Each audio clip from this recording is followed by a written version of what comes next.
Olá, graça e paz. Esse é o programa Texto e Contexto, um espaço online da Igreja Adventista da Promessa, onde nós conversamos sobre temas de natureza doutrinária e teológica. Eu sou o pastor Eleilton e é uma alegria ter você por aqui. Nós estamos iniciando uma nova temporada no programa Texto e Contexto, uma nova temporada de estudos, onde nós vamos falar sobre a jornada cristã. Antes de apresentar os convidados que vão nos ajudar nesse primeiro programa dessa nova temática, eu queria desafiar você a compartilhar o link do programa Texto e Contexto. Compartilhe com seus amigos, familiares, para que mais gente seja alcançada e abençoada com esse conteúdo do programa Texto e Contexto. Como nós dissemos, a partir desse programa nós estaremos iniciando então uma nova temporada de estudos com o tema Jornada Cristã. E já quero compartilhar com você qual é a base dessa nossa temporada, desse nosso tema, dos estudos que faremos durante o mês de agosto. Bom, para nos ajudar nesse primeiro programa sobre esse tema, nós temos a alegria de receber aqui conosco o pastor Ademilson, presidente da Convenção Geral das IAPs, e pastor Josias. Sejam muito bem-vindos novamente ao programa Texto e Contexto. A paz do Senhor, pastor Eleilton, pastor Josias, a paz do Senhor a todos os irmãos e irmãs, a vocês que nos acompanham. Temos a expectativa que a gente vai ter um ótimo programa com base nas Escrituras Sagradas. Com certeza, você vai aprender um pouco mais da Palavra de Deus e assim todos nós seremos edificados neste programa. Senhor pastor Ademilson, pastor Eleilton, meu irmão, minha irmã, venha juntamente conosco nessa jornada. Vai ser muito bom estar junto com vocês estudando a Palavra de Deus. Amém.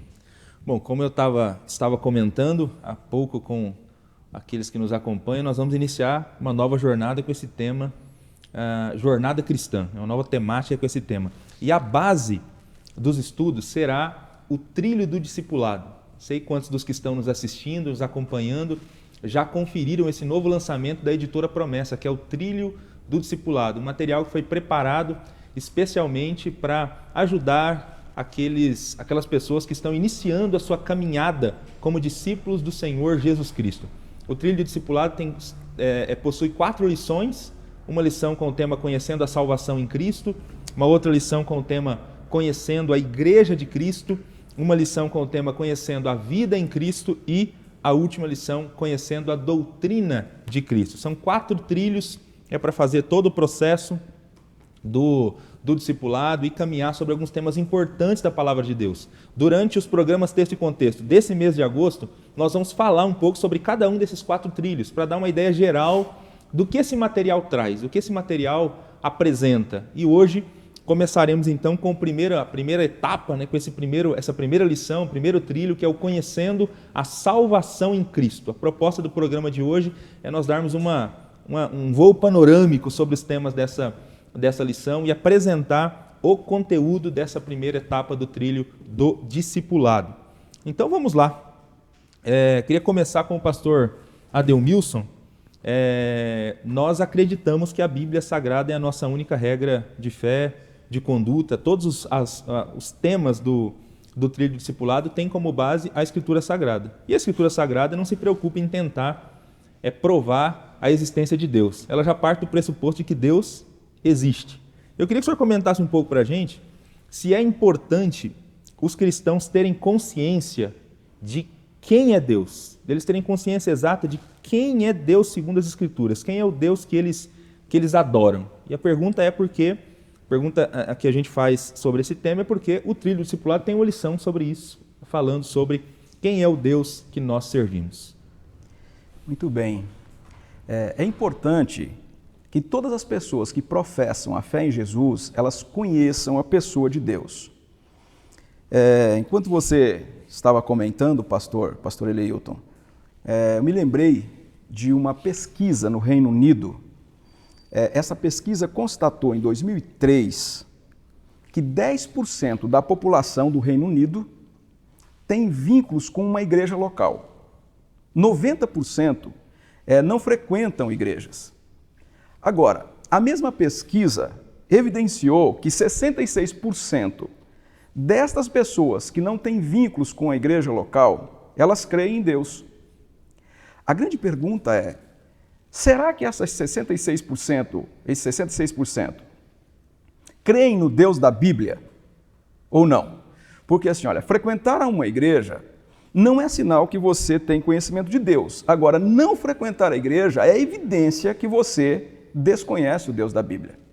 Por quê? A comunidade cristã é onde nós temos o conhecimento mais profundo, mais próximo do Deus das Escrituras, do Deus cristão.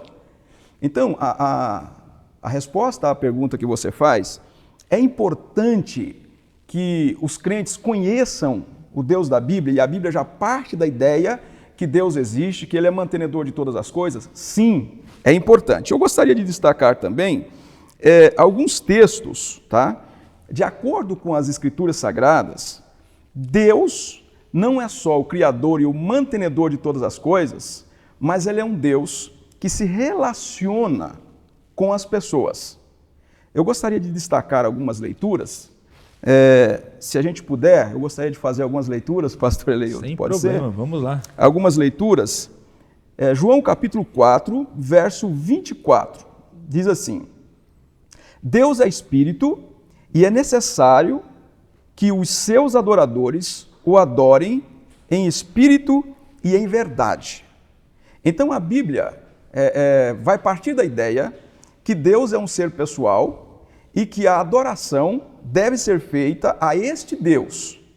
Então Deus é Espírito e aqueles que adoram a Deus o fazem em verdade, conforme as Escrituras Sagradas. Quando a gente chega em Gênesis capítulo 3, verso 8, Gênesis 3, verso 8, nós temos a dramática história da queda, mas aqui nós temos uma evidência do relacionamento de Deus com esses seres criados. Capítulo 3, verso 8. Ouvindo o homem e sua mulher os passos do Senhor Deus, que andava pelo jardim, quando soprava a brisa do dia, esconderam-se da presença do Senhor Deus entre as árvores do jardim. Então, ao passar na viração do dia, algumas traduções vão dizer, ou seja, no finalzinho da tarde, Deus se relaciona com os seres criados, especialmente com os seres humanos, com o homem e com a mulher. Então nós temos na Bíblia a existência de Deus e nós temos o relacionamento de Deus com esses seres criados. Além disso, Deus é criador e mantenedor, como eu já disse, de todas as coisas. Por exemplo, Gênesis 1, verso 1. No princípio, criou Deus os céus e a terra. Então nós temos um Deus que cria todas as coisas, um Deus que se relaciona com o homem, e este Deus, ele recebe adoração, honra, glória daqueles que buscam a Deus. Então nós temos na Bíblia, sim, um Deus que cria e mantém a criação, e um Deus que governa todas as coisas. Além disso, nós temos também a descrição deste Deus nas Escrituras Sagradas, que ele está acima de todas as coisas. Então nós temos Deus que cria tudo e está acima de todas as coisas. As leis que ele cria estão abaixo dele. Então Deus não precisa obedecer às leis que ele cria, nós sim. Né? Deus não precisa obedecer às leis criadas por ele, porque ele está acima da lei. E nós vamos ter, então, esse Deus com atributos comunicáveis e incomunicáveis.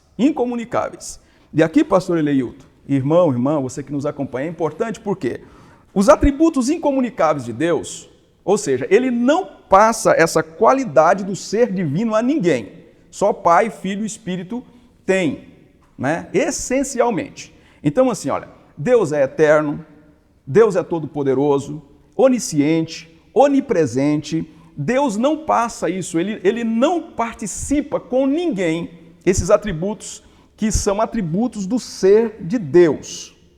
Agora, existem atributos comunicáveis. E todo atributo comunicável, Deus passa para a gente.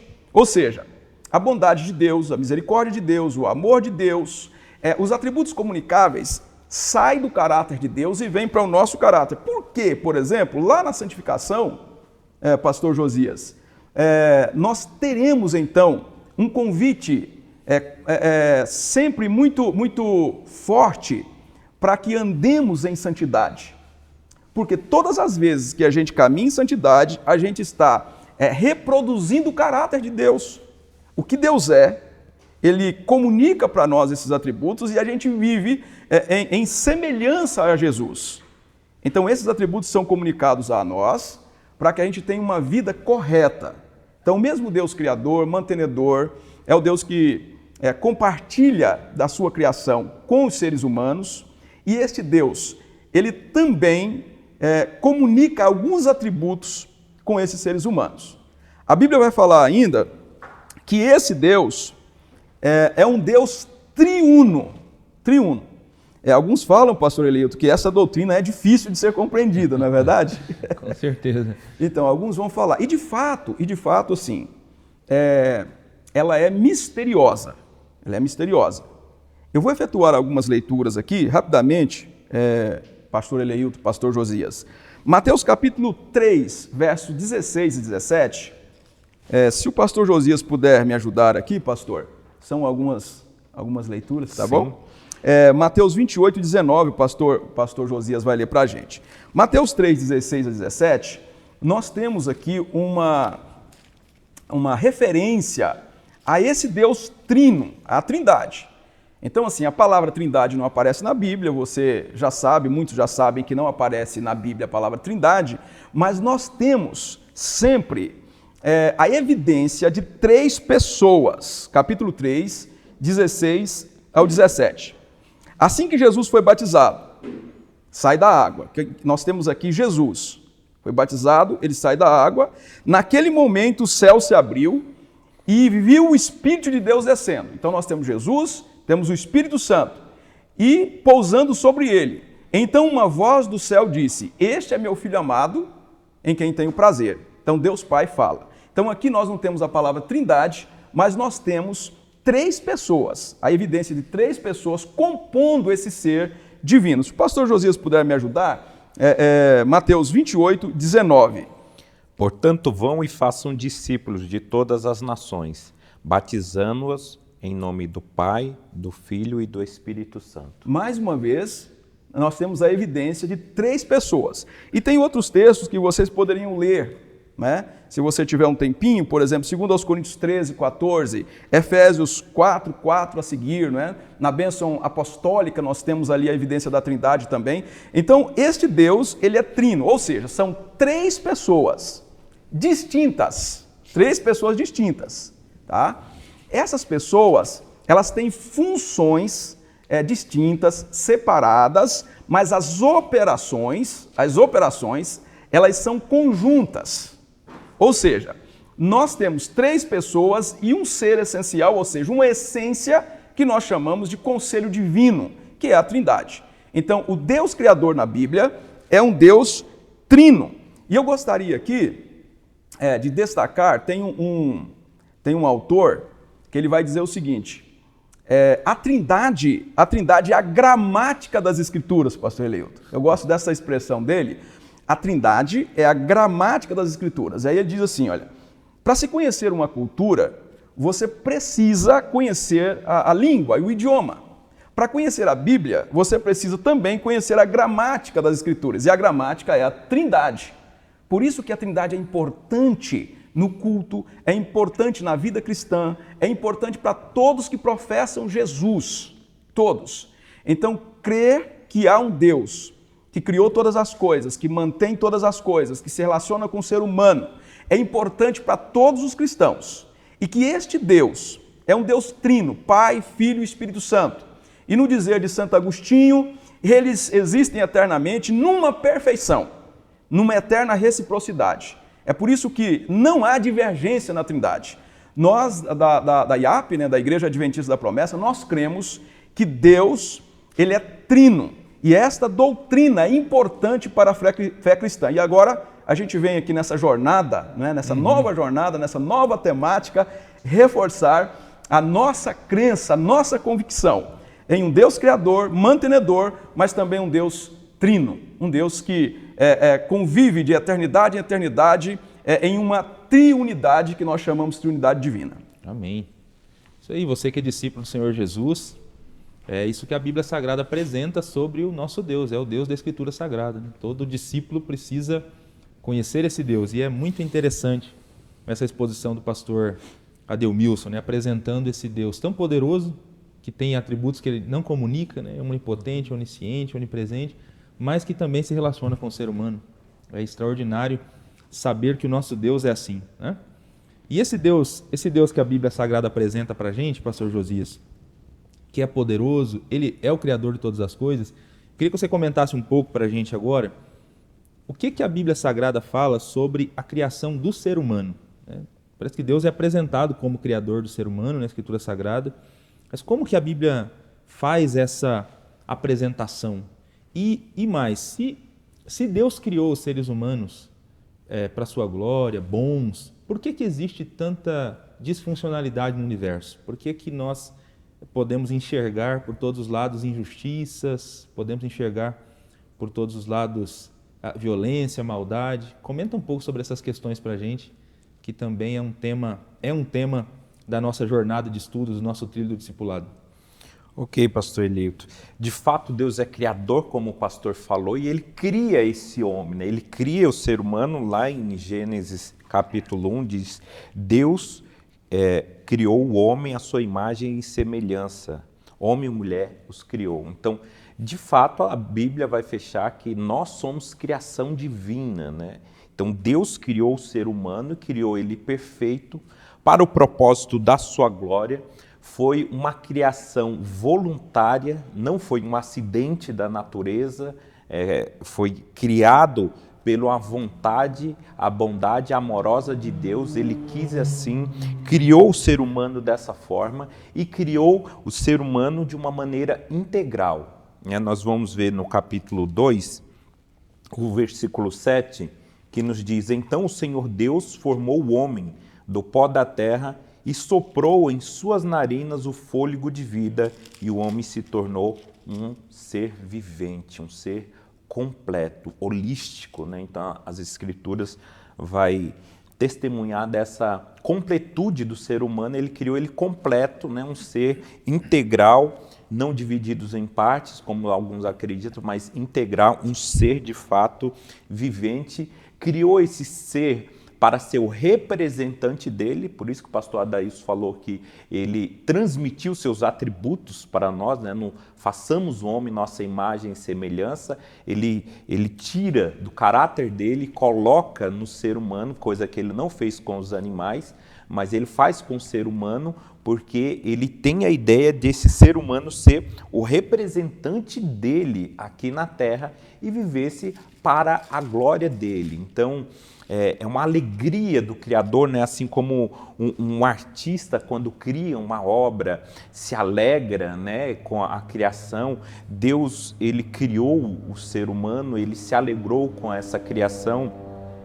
O salmista, no Salmo 104, vai captar isso muito bem. O verso 31 diz: Perdure para sempre a glória do Senhor, alegre-se o Senhor em seus feitos. Deus, ele se alegra por ele ter feito tudo isso perfeito. Mas, como nós sabemos da história da humanidade, vivemos em um mundo imperfeito. E aí a sua pergunta, o porquê?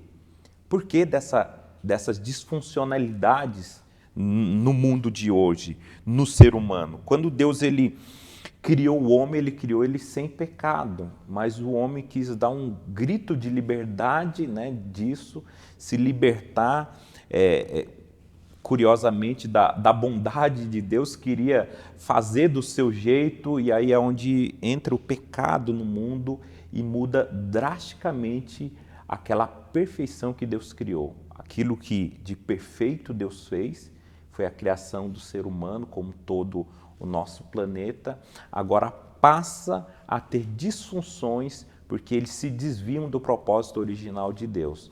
E aí então o homem ele rompe o seu relacionamento com Deus. É por isso que depois desse rompimento ele tenta voltar, né? O ser humano sempre está tentando religar com Deus, é da onde vem a palavra religião, né? E porque de fato foi quebrado o relacionamento naquele ato. Mas não foi quebrado somente o relacionamento do homem para com Deus, mas do homem para com o homem. Aí a violência na sociedade de hoje explica muito bem isso, né? Porque que o homem se voltou contra o próprio ser humano, né?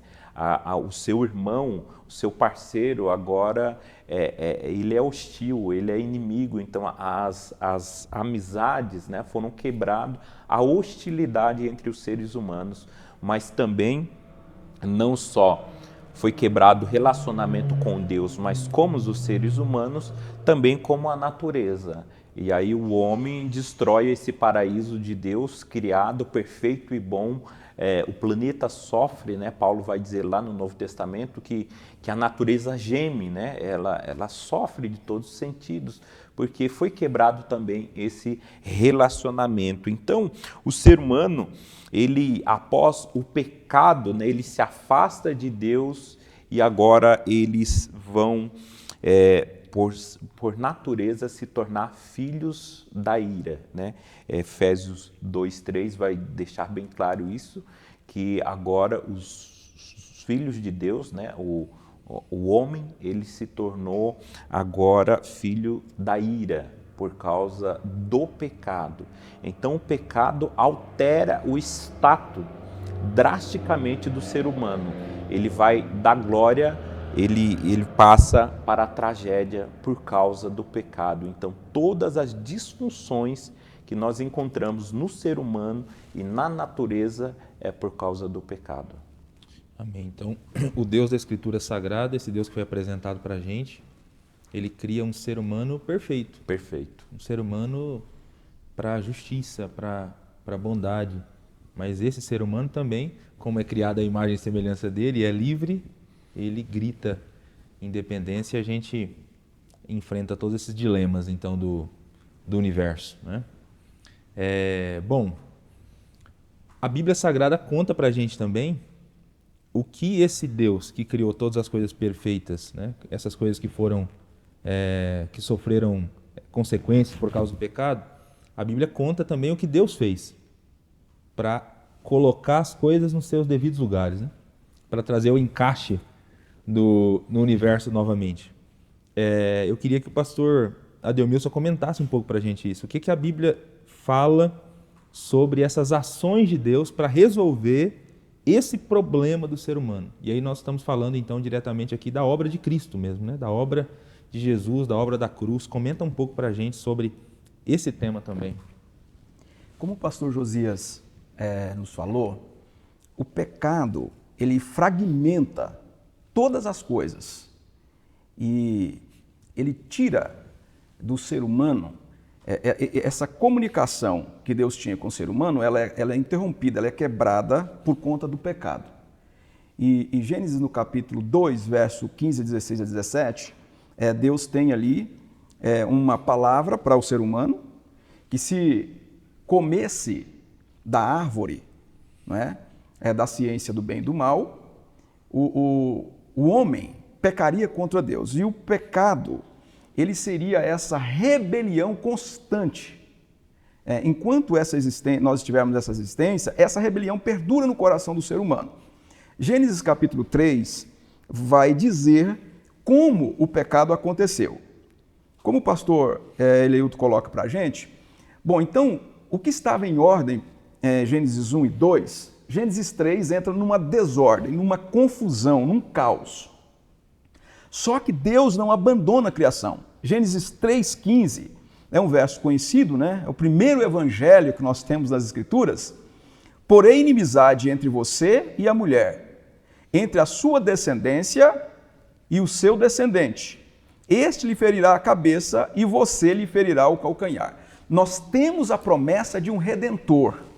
E aqui está a chave, gente.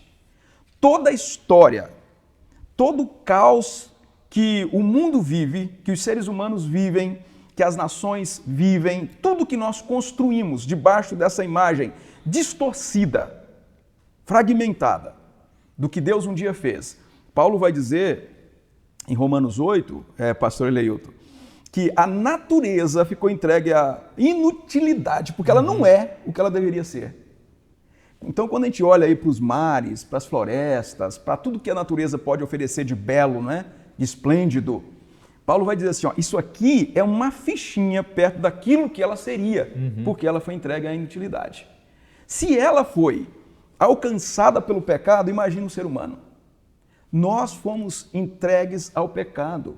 E é por isso que a gente vai encontrar João 3,16, Deus ama o mundo de tal forma que dá o seu Filho unigênito para todo aquele que nele crê, não pereça, mas tenha vida e vida eterna. Por quê? Porque o pecado do ser humano atingiu todas as coisas. E não há como resolver o pecado se Deus não participar da solução. Então, ao mesmo tempo, a providência de Deus é o sacerdote, mas Deus é a ovelha na pessoa de Jesus. Então, Jesus entra na história, ele é chamado de Cordeiro de Deus na história, né? Bendito Deus, Paulo vai falar em Romanos capítulo 9, versículo 5. Então, ele vem no conselho divino. Deus vem na pessoa de Jesus para solucionar este problema. E como que ele traz a solução para a gente? Ele morre na cruz do Calvário para resolver este problema. Se a gente pega, por exemplo, a história de Gênesis 3, é uma história de fuga. Eu gosto sempre dessas histórias porque a impressão que eu tenho, pastor Eleilton, que toda a nossa trajetória é uma trajetória de fuga. A gente corre de Deus. Como animais assustados correm dos seres humanos, nós corremos do Criador. Nós corremos do Criador. E eu gosto daquele último verso ali do Salmo de número 23. Bondade e misericórdia me caçarão, me seguirão, né? No hebraico pode ser também traduzido por caçarão. É como se Deus estivesse caçando a gente. Deus estivesse caçando a gente. E é isso que Deus faz nessa trajetória, nessa passagem terrena. Paulo vai dizer que quando chegou a plenitude dos tempos, Deus envia o seu Filho, Jesus, para morrer em nosso lugar. Então a morte do Senhor Jesus Cristo, na cruz do Calvário, traz ordem às desordens que o pecado humano trouxe. E existem coisas que a gente não entende. Como que Deus faz isso? Deus poderia fazer diferente? A Bíblia disse que Deus participa desse resgate. É a única coisa, a única convicção que a gente tem, que o pecado foi provocado pelo ser humano, Deus não tem culpa no pecado humano, porém, Deus faz parte da solução. E Deus, na pessoa de Jesus, morre em nosso lugar. Então, ele morre em nosso lugar. Jesus morre na cruz do Calvário para nos libertar do poder do pecado. Poder do pecado. Nós estávamos condenados à morte. Hebreus vai dizer que ele se manifestou para tirar aqueles que estavam debaixo da morte esse poder. Então Jesus morre para suspender o poder da morte sobre nós. O que o Eleilton merecia? A morte. O que o Josias merecia? A morte. Mas Jesus Cristo traz a solução. Jesus traz a solução. E aqui nós temos um termo na Bíblia, que a morte de Jesus, ela é substitutiva. Ele morre em nosso lugar. Jesus morre em nosso lugar. E é interessante, quando nós encontramos esses textos, que alguns crentes, pastor Eleilton, alguns crentes têm dúvidas acerca da segurança da sua salvação. Olha, pense comigo. O pecado estragou, né? Ele corrompeu o ser humano. Corrompeu o ser humano. Deus envia Jesus Cristo para resolver esse problema, colocar ordem no mundo, por isso que esse mundo tem ordem, por causa de Jesus, mas também para corrigir essa corrupção que nós temos. Ele corrige. Ele morre na cruz do Calvário, uma morte substitutiva. Se ele morreu no lugar do pastor Eleilton, quem deveria morrer é Eleilton. Se ele morreu no seu lugar, logo a vida dele passou para você quando você crê nele de todo o coração. Então, como isso é resolvido? Quando você crê no Senhor Jesus de todo o coração. Ele morreu por você. E o Espírito de Deus testifica com o seu Espírito agora que você é filho de Deus. Eu gostaria ainda de deixar esse texto bem conhecido, que é o de João, né? João 3,16, mas eu gostaria de ler um outro texto com vocês também, olha, João 3,16. Porque Deus amou o mundo de tal maneira. Então, assim, olha, o pecado trouxe essa tragédia toda que o pastor Josias falou. Deus ama a criação de tal maneira que Deus envia Jesus para morrer por nós. Basta crer de todo o coração nele. Se você crê de todo o coração em Jesus, você é salvo. Ele perdoa os seus pecados. Agora, quando não se crê em Jesus, quando voltamos as costas para Jesus, o que acontece? Eu gostaria de destacar para você o verso 36, olha. Quem crê no Filho tem a vida eterna. Tem a vida eterna. Já quem rejeita o Filho não verá a vida eterna, mas a ira de Deus permanece sobre ele. Quando a gente fala que Jesus tem uma morte substitutiva, mas ele é a propiciação, é para ele aplacar a ira de Deus. Por quê? Deus precisa punir o pecado. Deus precisa punir o pecado. E o pecado seria punido com a morte. O dia que comer, morre, não é isso? Agora, o ser humano morreria eternamente. Deus envia Jesus. Ele ama de tal forma que ele envia Jesus. Jesus morre na cruz do Calvário. Quando o ser humano rejeita Jesus, a ira de Deus, que está desde Gênesis 3, ou desde a eternidade, sobre os seres humanos, ela permanece sobre esses pecadores corrompidos. E aqueles pecadores que aceitam a Jesus como o único suficiente Salvador, a ira de Deus, ela é tirada de sobre nós. E a manifestação plena do amor de Deus vem sobre nós. Nenhuma condenação há para quem está em Cristo Jesus. Por quê? Já passaram. Eu já passei, Leilton já passou, Josias já passou. Nós já passamos. Você já passou, meu irmão, minha irmã, da morte eterna para a vida eterna. Sabe por quê? Porque um dia Jesus Cristo morreu na cruz do Calvário por nós. Amém. Graças a Deus. Que bom que a Bíblia Sagrada apresenta para a gente nesse Deus que traz ordem para a desordem causada pelo pecado. Isso é extraordinário. É isso aí, pessoal. Nós estamos conversando então sobre a primeira fase do trilho discipulado, conhecendo a salvação em Cristo. Falamos sobre Deus, falamos sobre a criação, a queda e também sobre o caminho de Deus para a restauração do ser humano. E nós vamos continuar. Nessa primeira fase também do trilho discipulado, nós temos algumas lições que apresentam para a gente como é que o ser humano ele pode se apropriar dessa salvação, apropriar de tudo isso que o pastor Ademilson falou aqui, que Cristo conquistou para nós na cruz, e como esse processo acontece na vida dele, né? Até o final, até o dia do retorno do Senhor Jesus Cristo. Então nós temos o passo a passo do processo da salvação apresentado também, né? E é muito importante todos os cristãos conhecerem esse passo a passo.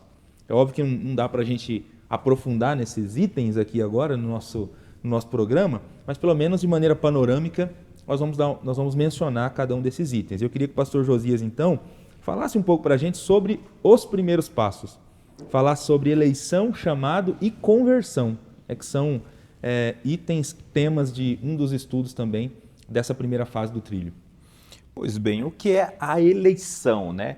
Essa eleição, segundo as Sagradas Escrituras, é a decisão de Deus salvar o ser humano. Só que é tão extraordinário essa decisão que as Sagradas Escrituras vão dizer que ele tomou essa decisão antes da queda, antes do acontecimento, baseado na presciência de Deus. Por ele ser onisciente e conhecer toda a história de uma vez só, do começo ao fim, é que antes da fundação do mundo ele elegeu, né, os seres humanos baseado na sua presciência, alguns, não todos, embora a salvação seja para todos, mas em sua presciência ele sabia aqueles que iriam aceitar essa proposta de salvação, essa proposta tão gloriosa que o pastor Ademilson descreveu aqui, em que Deus, mesmo sendo o ofensor, né, mesmo, aliás, ser o ofendido, né, ele procura, ele busca o ofensor. Lá em João 4 diz que Deus procura, né, os verdadeiros adoradores, aquele Deus que vai, né, ao encontro, até porque o ser humano não tinha condição nenhuma de chegar até ele nesse estado. Então lá atrás ele decidiu salvar baseado na sua presciência, então, aos escolhidos de Deus já antes do próprio ser humano ser criado. E as Sagradas Escrituras vão afirmar isso essa ideia, por exemplo, Pedro fala, né, da presciência, qual Deus baseia para a salvação, para garantir a salvação para esses. Lá em Atos 2, depois do Pentecoste, no famoso sermão de Pedro, lá no versículo 23, ele fala: e esse homem lhes foi entregue por propósito determinado e pré-conhecimento de Deus, e vocês, com a ajuda de homens perversos, o mataram, pregando-o numa cruz. Então ele deixa bem claro a ideia da presciência, aqui traduzido como pré-conhecimento, né? Deus tem esse pré-conhecimento antecipado e ele elege. Pedro também vai deixar isso bem claro, lá na sua primeira carta, no primeiro capítulo, o versículo 2. Escolhidos de acordo com o pré-conhecimento de Deus Pai, pela obra santificadora do Espírito, para a obediência a Jesus Cristo e a aspersão do seu sangue. Então veja que Pedro também concorda aqui mais uma vez, né, com a sua fala lá no discurso do dia de Pentecostes, que Deus escolheu salvar algumas pessoas. Por que que ele não salva todo mundo? Porque nem todos vão atender ao chamado. Aí a gente entra em uma outra questão. O que é esse chamado, né? O que é esse chamado? Como se dá esse chamado? O chamado é essa procura de Deus pelos seres humanos. Então ele vai usar os próprios seres humanos para chamar uns aos outros, ele vai revelar as Sagradas Escrituras, ele revela o seu propósito divino e os seres humanos que entendem agora são instrumentos de Deus para chamar os outros. Esse chamado se dá através da pregação da palavra de Deus. Aqueles que ouvem essa palavra, aqueles que aceitam essa palavra, então eles ouvem o chamado e são transformados. Então Deus chama para si os seres humanos de volta que um dia se afastaram, né? Então por isso que nem todos vão ser salvos, porque nem todos aceitam. Embora a salvação, nós cremos que ela é ofertada para todos os seres humanos, mas infelizmente nem todos vão aceitar, nem todos vão dar ouvido a esse chamado, né? Como está escrito lá em Isaías: quem deu crédito à nossa pregação? A pregação foi feita, mas nem todos deram crédito, nem todos ouviram esse chamado pela segunda vez, né? O salmista ele fala assim: olha, Deus falou uma vez e duas vezes eu ouvi, ou seja, eu dei ouvido ao que ele disse. Então a pregação está aí. Deus está chamando todos os seres humanos, mas nem todos dão ouvido a esse chamado. Então o processo de salvação ele dá com a eleição, Deus elegendo pela presciência aqueles que aceitariam esse chamado. Deus sabe, né, os que são salvos agora, tantos que são salvos no futuro, porque Ele sabe que eles vão ouvir em determinado momento nós pregando o Evangelho e eles vão aceitar essa proposta divina. Então, desde já, mesmo que eles não nasceram ainda, estão no futuro, eles já são salvos, porque Deus sabe, Deus conhece por sua ciência que eles lá vão aceitar esse chamado. E aí, ao aceitar esse chamado, o ser humano ele fica em xeque. Ele só tem duas opções. Ou ele rejeita essa proposta, que é algo insano, né? Rejeitar tal proposta, mas tem aqueles que vão rejeitar e aqueles que vão aceitar. Mas para aceitar, eles têm que mudar completamente de vida, que é aí onde acontece o processo da conversão.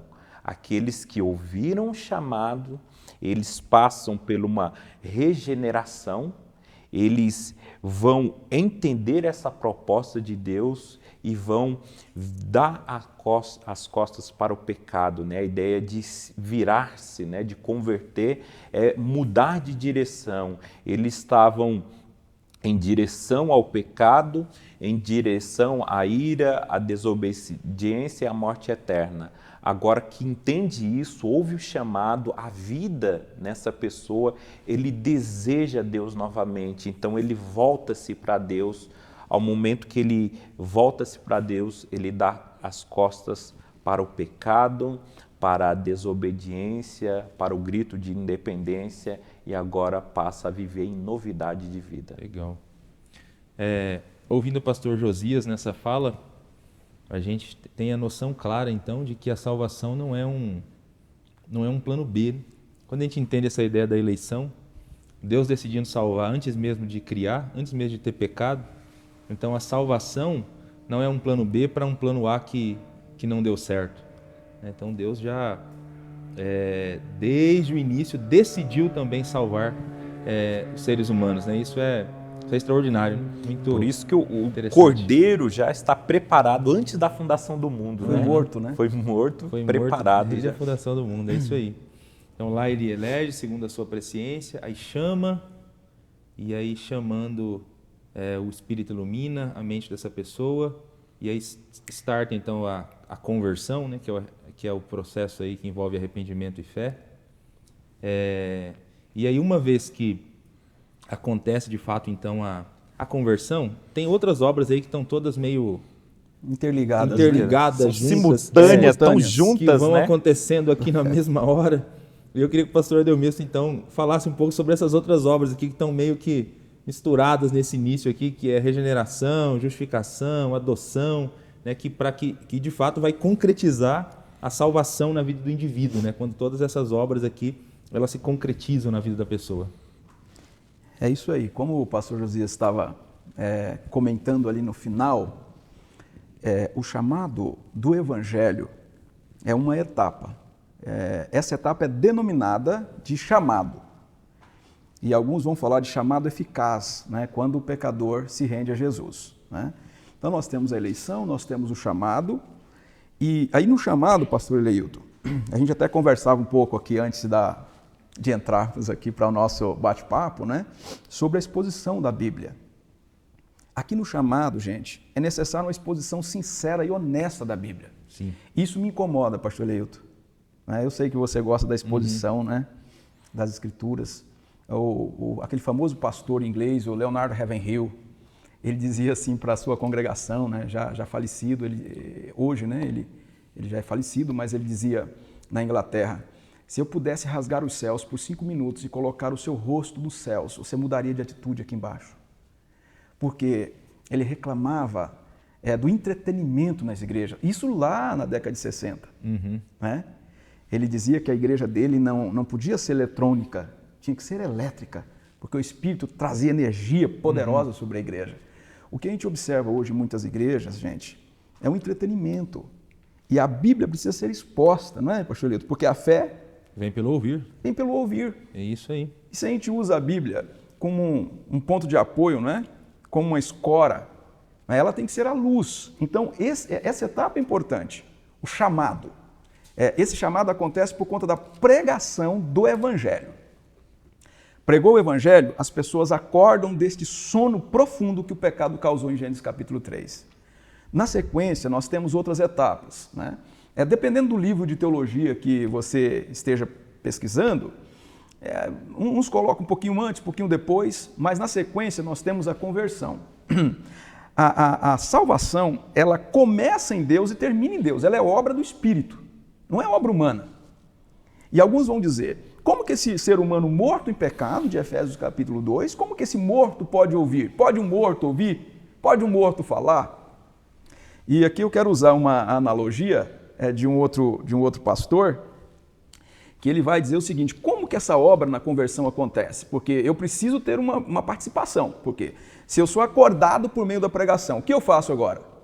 Eu preciso virar, eu preciso olhar com fé para Jesus, virar as costas para o pecado. Ele vai dizer assim, como que essa obra é uma obra do Espírito? É mais ou menos assim, olha. O homem está no fundo de um poço, ali vamos colocar 20 metros, não tem água, mas o homem está desmaiado, ele está como se estivesse dormindo. Você pode jogar uma corda lá, pastor Eleilton, esse homem não vai segurar na corda, porque este homem está desmaiado, ele não vai. Mas tem um homem lá que está desmaiado, mas ele tem de alguma forma vida. Então, o que Deus faz nesse processo quando eu respondo positivamente? É como se ele jogasse água nesse poço, joga água. Quando ele joga água em nós, a gente acorda. Só que ao acordar, eu não tenho como sair deste poço. Só que a pregação do evangelho acontece como se essa água fosse sendo jorrada para dentro do poço. E o ser humano começa a flutuar. O homem flutua. Imagina o Eleilton lá embaixo, desmaiado. A água bate em você, você acorda. E agora essa água vai subindo e você vai subindo com a água. 19 metros, 15, 14, 10, 9, 5, 1 metro. Quando ela chega aqui, você sai. O mérito é do Eleilton? Não, é de quem jogou a água. Agora o Eleilton acordou? Acordou. Então, quando você acorda, você sai deste poço. Quem você encontra aqui fora? Você encontra Jesus. Jesus. Então, o mérito é de Jesus, mas você responde com fé. Uhum. E uma outra obra do Espírito que a gente viu aqui, eu havia lido João 3, uma outra obra do Espírito que acontece é a regeneração, que vem da ideia de nascer de novo. A regeneração é um passo importante. Sem a regeneração, não tem novo nascimento. E aí Jesus vai dizer para Nicodemos, por exemplo, em 3,7 de João, não se surpreende pelo fato de eu ter dito, é necessário que vocês nasçam de novo. Então a regeneração é nascer de novo, ou seja, quando uma mulher está grávida, tem ali os meses de gestação até que a criança nasce. Só que o nascimento não é a criança nasce hoje, nasce amanhã, nasce depois. Não, é um ato único do Espírito de Deus. Você nasceu de novo. Nasceu de novo. Arrependimento, sim. Acontece arrependimento todos os dias. Agora, nascer de novo todos os dias não acontece. Uma vez só. Ou nasceu ou não nasceu. E aí ele vai dizer para o próprio Nicodemos, olha, quem é nascido da carne é carne. E quem é nascido do Espírito é Espírito. Então, quem nasceu da carne é carne, quem é nascido do Espírito é Espírito. Então, é necessário o novo nascimento. É necessário um novo nascimento. A pessoa, então, abandona o pecado, que é a conversão, volta as costas para o pecado, e ela olha com fé para Jesus. Obra do Espírito, mas aqui há a participação do homem. De alguma forma, este homem que foi acordado desse sono da corrupção do pecado. E, na sequência, nós temos uma outra parte importante, que é a justificação. Justificação. Então, assim, eu estou condenado à morte aqui. Estou condenado à morte. Eu ouvi a mensagem do Evangelho. Fui eleito antes da fundação do mundo, isso é importante. Eleitos antes da fundação do mundo pela pré-ciência, pelo conhecimento antecipado de Deus. Eu fui despertado pela pregação do Evangelho. E aqui acontece o processo agora, né, de conversão, regeneração. É um processo quase que simultâneo. E aí, de repente, este homem condenado à morte, ele recebe o carimbo de Deus, justificado, porque ele acreditou que quem jogou água no poço foi Jesus. Então ele é carimbado, pá! Nenhuma condenação há para quem está nele. Uhum. Esse ato de justificação, assim, a pena foi paga. A pena foi paga.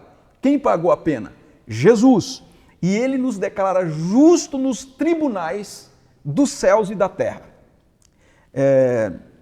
O pastor Tim Keller vai falar que nós temos 2 advogados. Né? Num comentário sobre o Espírito Santo, ele vai dizer que nós temos 2 advogados. Um é Jesus, o outro é o Espírito. E não há corte no mundo que vença esses 2 advogados. Então, irmãos, olha, ninguém pode tirar a tua salvação.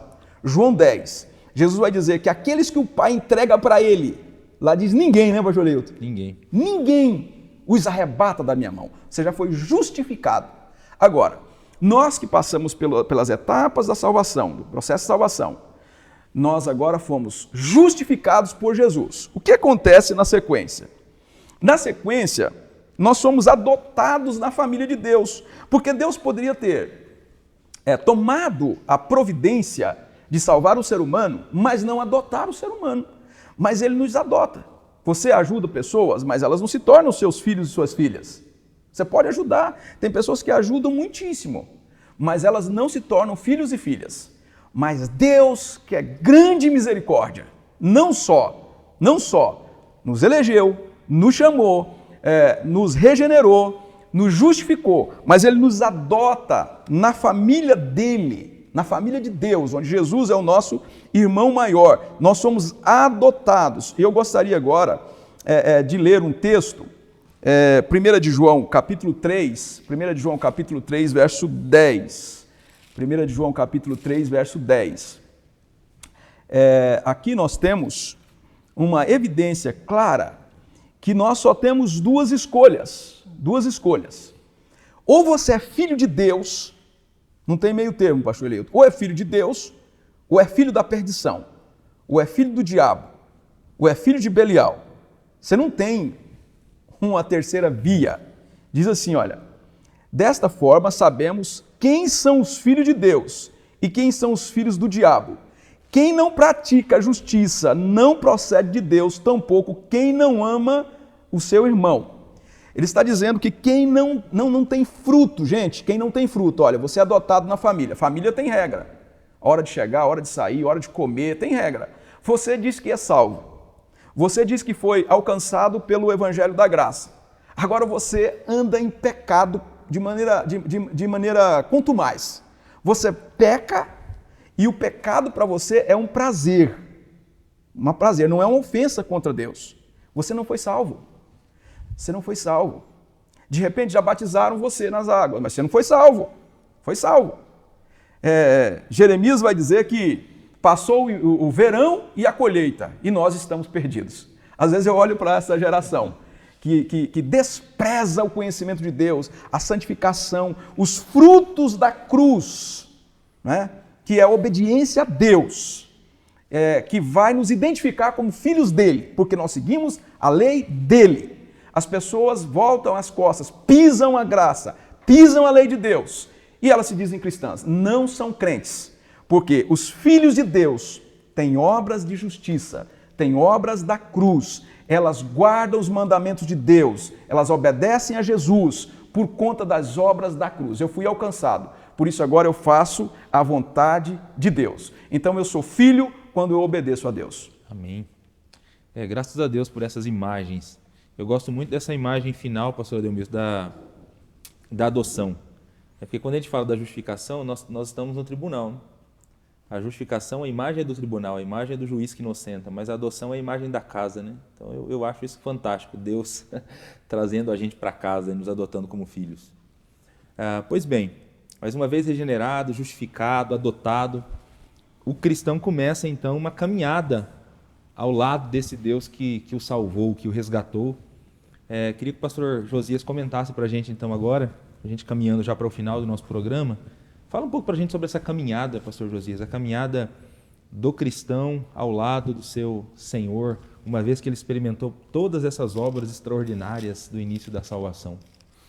Bom, pastor Eleito, essa caminhada ela vai compreender a maior participação nossa nesse processo, que é a santificação, né? Depois de todos esses processos já citados, resta-nos agora a santificação e a glorificação, que é o estágio final. Na santificação é a parte onde nós temos maior empenho, porque até então a gente viu Deus tendo atos unilaterais, né, para que a gente não se gloriasse. Até aqui fomos salvos não pelas obras, mas sim pela fé em Cristo Jesus, porque aprove Deus fazer dessa forma, foi Ele que fez. Agora, nesse processo, qual a nossa parte? Como entramos? É no processo de santificação. A santificação que Hebreus 12, 14 vai dizer que sem ela não podemos ver o Senhor, né? Diz assim: esforcem-se para viver em paz com todos e para serem santos. Sem santidade ninguém verá o Senhor. É uma parte muito importante desse processo, é a santificação. E a santificação, ela se dá de dois aspectos, né? O posicional e o processual. Esse Posicional é a maneira que Deus ele muda a gente de status. A gente era filho da ira, agora a gente foi adotado, nós éramos ímpios, agora somos santos. Deus muda o status do ser humano. Assim como ele carimbou na justificação, né? Que o pastor falou que ele dá o carimbo. Aqui é mais um carimbo, agora você é santo. E aí, não temos mais com que nos preocupar, por exemplo, com o acusador. Aquele acusador que outra vez se colocou diante do sumo sacerdote Josué e disse assim, ele não é digno de estar na tua casa, de estar na tua presença, porque está com roupa suja. Deus só declara, é isso. Então tira a roupa dele e coloca uma limpa, pronto. Foi isso que ele fez, né, essa santificação posicional.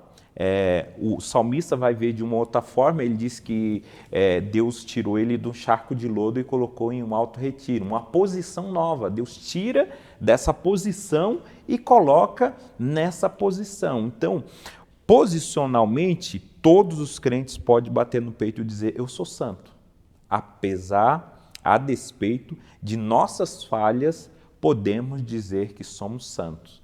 Nós vamos ver isso bem claro também, Paulo falando da igreja de Coríntios, né, que é um ícone, isso aqui para a gente entender, Paulo falando disso lá no primeiro capítulo, já no versículo 2, ele chamando a igreja de santo, né, ele diz assim, a igreja de Deus que está em Corinto, aos santificados em Cristo Jesus e chamado para serem santos.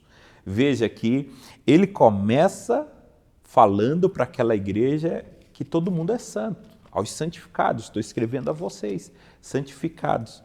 Só que quem não entende muito bem essa ideia do posicional e o processual, mais para frente vai bugar a mente, porque lá ele começa a descrever uma série de pecados que tem nessa igreja. Você fala assim, por que no começo então ele chamou de santo? Se o pessoal vive dessa forma que ele acaba descrevendo, a carta é para combater, né, esses desvios morais que os irmãos de Coríntios estavam vivendo, e aí muitos vão ficar, peraí, é santo mesmo essa igreja? Ele está chamando, tem certeza que está chamando essa igreja de santo com esse tanto de problemas? No começo ele está falando do posicional. Se eles estão em Cristo, eles são santos, já foi dado o carimbo ali de santificação. Só que aí vem a santificação processual, que é onde entra a nossa parte. Essa primeira posicional também é um ato de Deus. Ele declara a gente santo e coloca a gente nesse alto retiro, muda o status da gente e diz, é santo. Agora, precisamos nos esforçar, como Hebreus falou, né? Esforcem-se, né?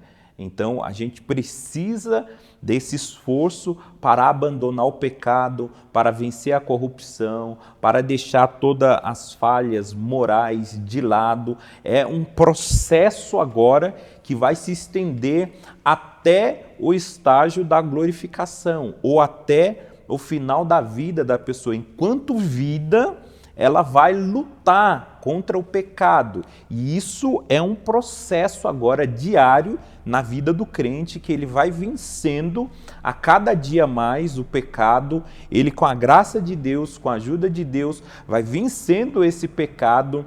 Ele é como a luz da aurora, né, que vai brilhando a cada dia até se tornar perfeito. A gente vai se tornar perfeito lá no estágio final, que é a glorificação. Enquanto isso, nós estamos lutando contra o pecado, contra o erro, contra a corrupção. Essa é a santidade processual. Nessa santidade processual, alguns estão mais avançados, outros não estão. Aí, nesse estágio, alguns podem dizer, olha, eu não sou santo ainda. Se ele estiver se referindo ao processo, ele está correto. Mas se estiver se referindo à posição, não é correto afirmar isso. De fato, eu sou santo. por causa da posição. Mas no processo não estou totalmente santo, porque isso vai culminar no último estágio, que é a glorificação, né? E o que é a glorificação? É esse estágio final da consumação da nossa salvação. Deus vai consumar a salvação de uma forma plena e completa na vida dos seus filhos, de maneira que não vai sobrar mais nenhum resquício de pecado, de idolatria, de corrupção, de desobediência, nada. Isso aí vai acontecer por ocasião da volta do Senhor Jesus Cristo, quando nossos corpos vão ser transformados e todo sinal de corrupção e decadência, não só moral, mas física também, tudo vai ser transformado no projeto original de Deus, que é aquilo que a gente falou no começo. Deus criou o homem santo, Deus criou o homem bom, e a gente vai voltar a esse estágio, porque a glorificação vai completar a obra de Cristo por nós. Amém, graças a Deus. É isso, meus irmãos, minhas irmãs, aqueles que acompanham o nosso programa. Assim, nós concluímos, então, toda essa descrição do processo da salvação, nesse extraordinário processo, essas obras que acontecem na nossa vida por conta daquilo que Jesus fez por nós na cruz. Esse é o Deus que a gente serve, o Deus que decidiu nos salvar e escolheu nos salvar dessa maneira que foi apresentada aqui. Estamos chegando ao final, então, desse programa, desse contexto, em que falamos sobre a salvação em Cristo Jesus. E para a gente encerrar, eu gostaria de pedir para o pastor Ademilson deixar uma palavra final a todos aqueles que estão nos assistindo. E logo na sequência, pastor Josias, por favor, ore por nós, apresente a vida daqueles que nos acompanham diante de Deus. Estamos chegando ao final deste programa, foi uma alegria participar. Eu tenho certeza que Deus vai usar as palavras, os textos lidos aqui, para também edificar a sua vida. Eu selecionei ainda um verso, pastor, lá do capítulo 3, né? A gente começou com o capítulo 3 de Gênesis. O finalzinho aqui, o 23, a parte A, diz assim, ó: por isso o Senhor Deus os mandou embora do jardim. Depois da tragédia do pecado, Deus disse que era impossível o ser humano conviver com ele, por conta do ser humano também tocar na árvore da vida. E Deus manda embora. Deus manda embora. E essa figura, para mim, ela é dramática, pastor Josias, porque quando eu percebo que Deus manda embora por conta de nossa decisão, quem vai embora não é Adão e Eva. Quem vai embora é o Eleilton. Quem vai embora é o Ademilson. Quem vai embora é o Josias. Quem vai embora é você. Imagine a humanidade toda saindo do jardim. Anos depois, lá no capítulo 15, Jesus está num local ensinando, capítulo 15 de Lucas.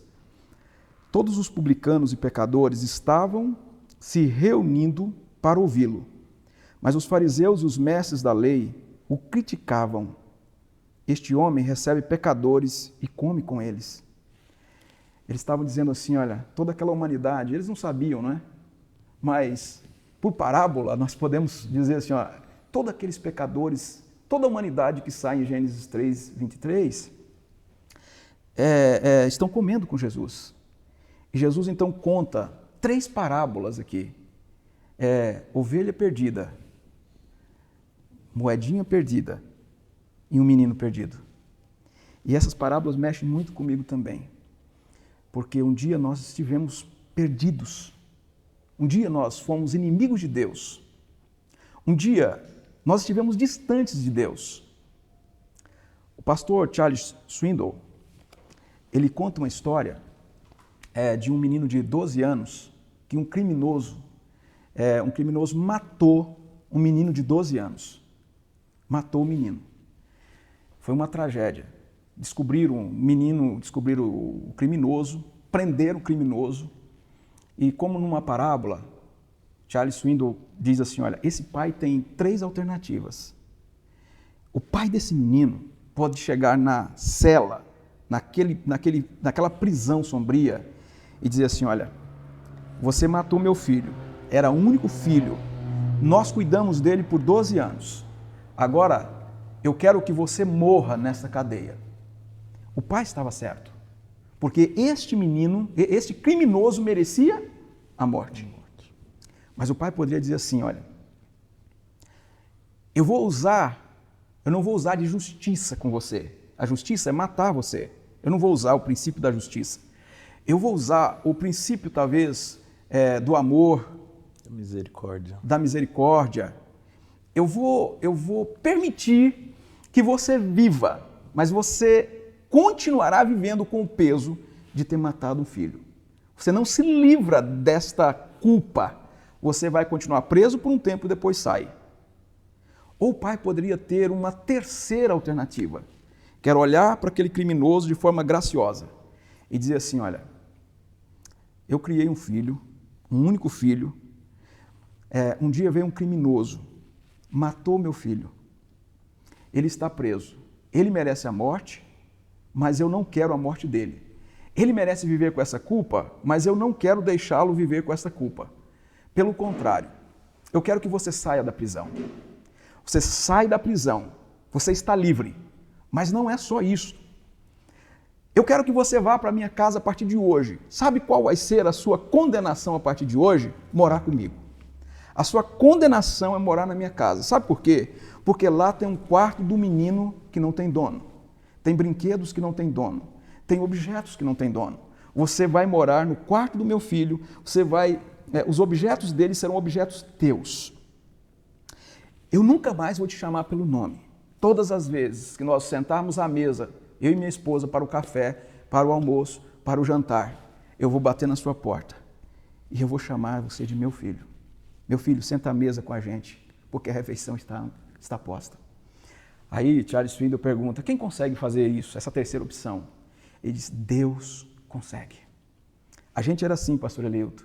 Nós matamos o Filho de Deus. O dia que aquela lança ela foi encostada na lateral de Jesus, não foram aqueles judeus perversos, foi o Josias, foi o Eleilton, foi o Ademilson. Nós matamos o Rei da Glória. E Deus poderia dizer, você ficará morto, ou estará morto a partir de hoje, você estará longe de mim, como o filho pródigo que foi embora. Mas Deus disse, não, como o pai dos dois meninos, do filho perdido, dos dois filhos perdidos, o pai espera. Como a mulher que caça moeda, ela espera encontrar. Como o pastor das ovelhas, ele espera encontrar a sua ovelha. E quando encontra, ele leva para casa. Ele chama de filho, ele chama de filha. Ele recebe na casa dele outra vez. E nunca mais coloca a culpa do crime que você cometeu sobre a sua vida. Sabe, meu irmão, minha irmã, quem sabe eu estou falando, pastor Eleilton, neste momento, com alguém que saiu de casa em Gênesis 3, está longe de casa, está perdido, está perdida. Nesta noite você pode se encontrar novamente com o Pai. Jesus te chama. Está no momento certo de você dar um passo para Jesus, se render a Ele, entregar a sua vida a Ele. Quem sabe você tem a consciência pesada. Jesus pode limpar a sua consciência hoje. O Espírito de Deus pode testificar com o seu espírito que você é filho e filha dele.